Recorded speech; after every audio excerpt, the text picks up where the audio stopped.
But, okay, so I'll go ahead and tell the story, and I know I'm going to go ahead and miss the comments, and I apologize in advance. I try to get to most of them. For those of you that have just got here, that have never seen my stream, because I know that every day somebody's buying a PlayStation, somebody's logging on to see what the hell's going on. But I streamed for like 3 months at the beginning of the year, close to that. And people would come, we'd have a good time or whatever, and then I stopped. And it's been 66 days since I've streamed. And that's because add me away, man. And that's because I had health issues, and I had my gallbladder. And this is the story behind it. And so go ahead, write this down or whatever, but this is the honest to God true story. So, no. So, Friday night, now this isn't recent, this has been a little bit. So, Friday night, I eat Mexican food, and I knew that I had a problem with my gallbladder to begin with, and I had mentioned that in previous streams. But anybody who's never had gallbladder pain, anybody who has never had a gallbladder pain, they actually say that it's close to childbirth. I know. Without the epidural. They say that it's on the level of that. Maybe not quite as bad. I wouldn't even want to say it's that bad, but some doctors, they actually say that it is. So anyway, I had gallbladder pain. And when you have that, you have stones inside your gallbladder. And it seizes up and it starts to pulse. And it causes immense pain. And I say the word crippling because you can't sit, stand, lay, crouch. Nothing is comfortable. Nothing relieves it. And in the previous months, I had been able to do it with a hot shower or some medication or whatever and let the pain go away. This particular night, it wasn't. So let me go back to the apple cider vinegar. So that night, that Saturday night, Friday night, Saturday morning, I'm trying to fight this off, right? And in the past couple of months, I had apple cider vinegar tea with honey. And that seemed to relax it because apple cider vinegar is one of those, for some reason, the acid in it helps relax the gallbladder. And though my wife had made it for me, okay? But I didn't want to wake her up, I didn't want to bother her with my crippling problems because I'm a dude. And for some reason, dudes think that's okay. So she'd made it before in the past. And I'm like, you know what? I'm a dude and I don't want to bother her, so I'm going to make my own tea. And what I did is I made it really apple cider vinegary strong, which don't do that. So I got this weird concoction. I'm chugging it down, hoping it's going to relieve this, which in the end, I didn't know this, but it wasn't going to because it was dead. So I let the pain go. I let the pain continue on, and I'm trying to fight through. And then I started vomiting, which, if you don't know this, if you have gallbladder pain, you start to vomit, that is a bad sign. That is a key that you have to go to the ER right then.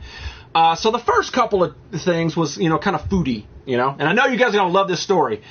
And eventually it stopped being foodie, and it ended up being very vinegary. And if anybody's ever drank that, and my buddy Ross in here, or Russ, he said that he does, for, weight maintain and all that. That's like a tablespoon of orange juice. Yeah. He does. The 2.5 shots of apple cider vinegar that I had came flowing back up, worse than drinking it. Because you can't stop. I said, hey, I have to go to the hospital. So I went to the ER, and they gave me morphine, and it didn't release it. It didn't let it relax so that I could actually get some sleep and let this thing calm down. So the hospital says, well, everything looks good. Go home. And I'm like, I'm still in pain. They're like, all right, whatever. Go home. So I go home, and 5 hours later, I find myself back into a different ER. While I'm in there, I'm still in the same amount of pain. That gallbladder's just squeezing down, and it's just immense, crippling pain. And that started probably like 1 a.m. So it's like Saturday morning, 1 a.m. That's when this started. And so I go to the hospital probably around 5 o'clock Saturday afternoon. So there's your time span. It's the time I get to the second ER room. They do all these tests, CAT scans, blood work, all this stuff again. And they say, all right, well, your gallbladder is in really bad shape. We have to admit you to the hospital so that we can remove it. And I'm like, all right, let's do it. Get this bastard out of me. And I told this weird, bearded, Santa Claus-looking doctor who had suspenders on. Not a lab coat, not that doctory lab coat. No. This man had rainbow suspenders and a Santa Claus beard. And he's telling me there's something wrong? Anyway, so they admit me to the hospital. And they tell me that they can't do the surgery until the next afternoon. So all they can do is give me morphine and all Dilaudid and all this stuff that doesn't relieve the pain. And I'll get to why. And I know I'm missing all this stuff, and I'm so sorry. And but I'm getting to it. I need to get this story out because I know a lot of people want to know where I've been. So I'm in the hospital, and they're pumping all this drugs and stuff into me, and it's not touching it. I didn't sleep at all. So the next day, the doctor comes in, blah, blah, blah, we're going to do the surgery. And I'm like, well, let's do it. And he goes, well, I got to do these other ones first. And I'm like, come the hell on, man. So around noon Sunday, now remember, the gallbladder pain started at around 1 a.m., maybe a little, whatever, 1 a.m. Saturday morning. Sunday afternoon is when they finally put me under to take it out. That's how long it was constant pain. And the story's going to get a little graphic. So here we go. So they take the gallbladder out, send me back to the room. The doctor comes up and tells me what had happened. And my body had grown a golf ball size, not exaggerating, stone. And I wish that I was exaggerating, but he says it was that big. I have the paperwork to prove it. He said there was a golf ball size stone. And the stones are built like calcium buildup, so they're real jagged edge. So picture this tissued organ, something kind of like your skin, being wrapped around this spiked golf ball. And the golf ball had actually been moved to the back of the gallbladder and halfway died around it. So when it seized up, it seized around this spiked, jagged ball, and it was just in this constant flux of pain. And he said it was one of the biggest he'd ever removed. And I was like, you ever seen a dead gallbladder? He said, yeah, there was one that was completely dead, but I got the half dead around the golf ball. That guy was 80 years old. Right. And for those of you that are wondering, no, gallbladder or in my condition is not normal. It just happened that my body was like, you know what, we're going to make a big old golf ball. And then that just messed me up. So 4 days in the hospital for this, recovery, and it's all liposcopic. So I have 4 incisions all in my body, and they're all painful. So the doctor says, all right, 2 weeks off. You can't go to work. Nothing to do around the house. So 2 solid weeks, I couldn't do anything. So the second week, I go back to the doctor, and I say, yeah, you know what? It actually hurts when I breathe.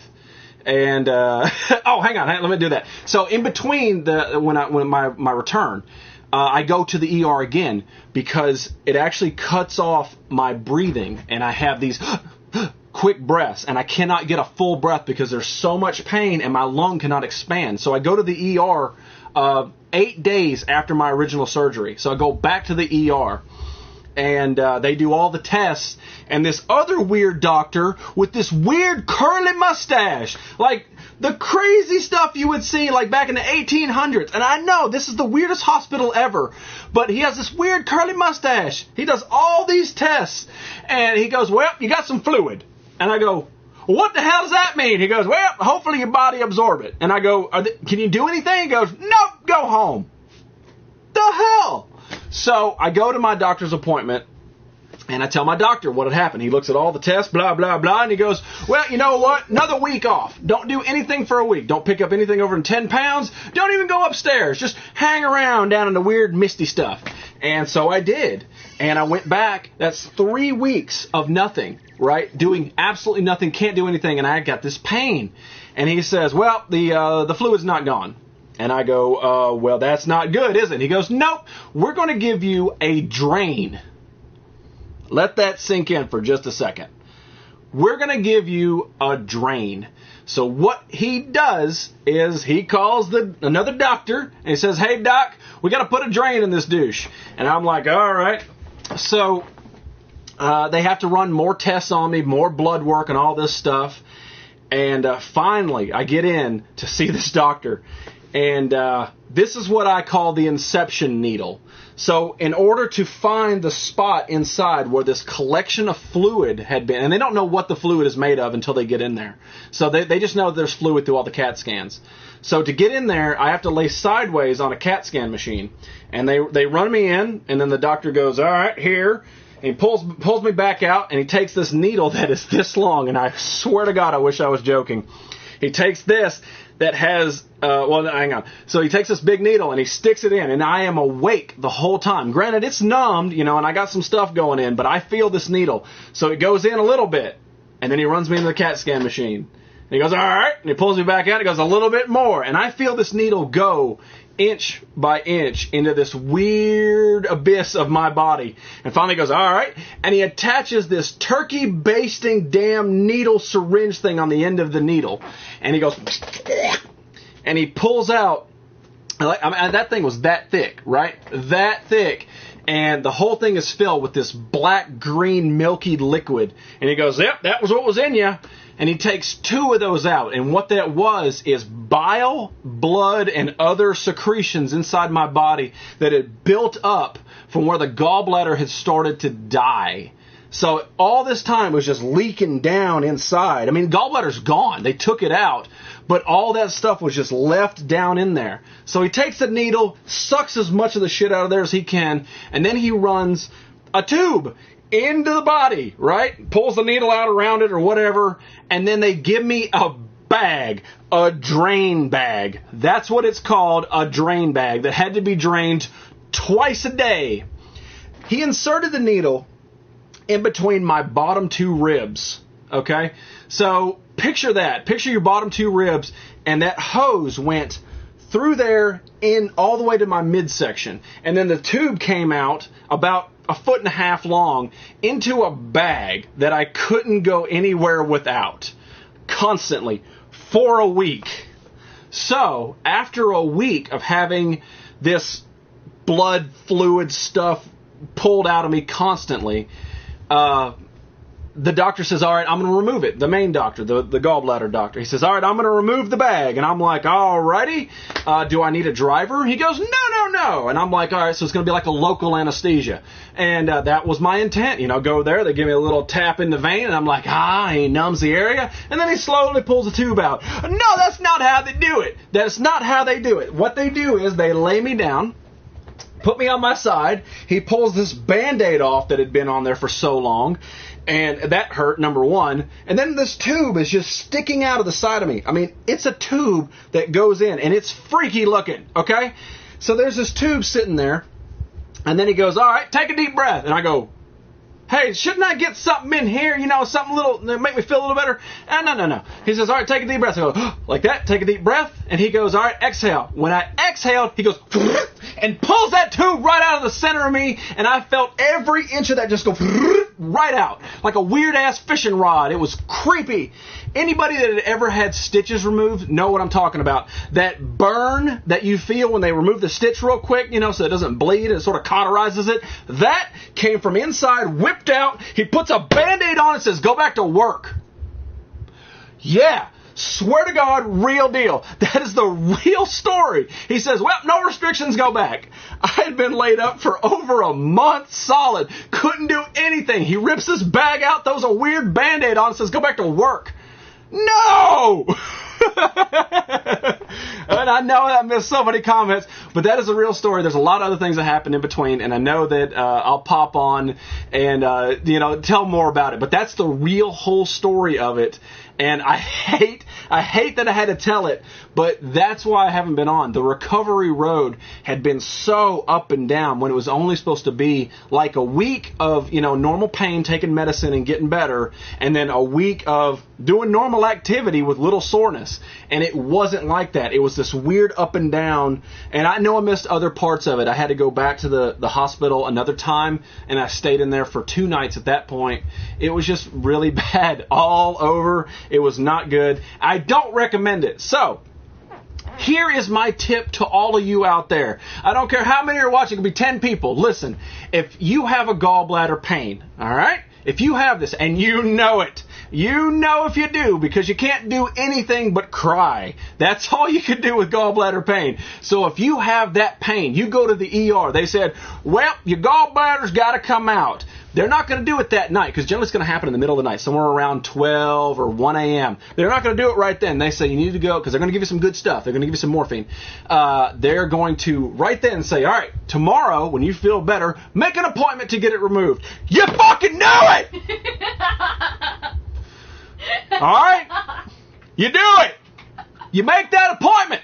Because if not, you're going to end up with a drain bag. Does that sound sexy? No, it doesn't. It is impossible to get laid with a drain bag.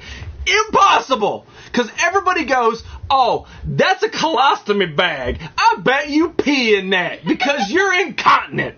No, it's blood, which makes it worse. Didn't go anywhere for a week because I had this damn thing going around. I'm so sorry that I missed everybody's comments. But that's it. That's the true story.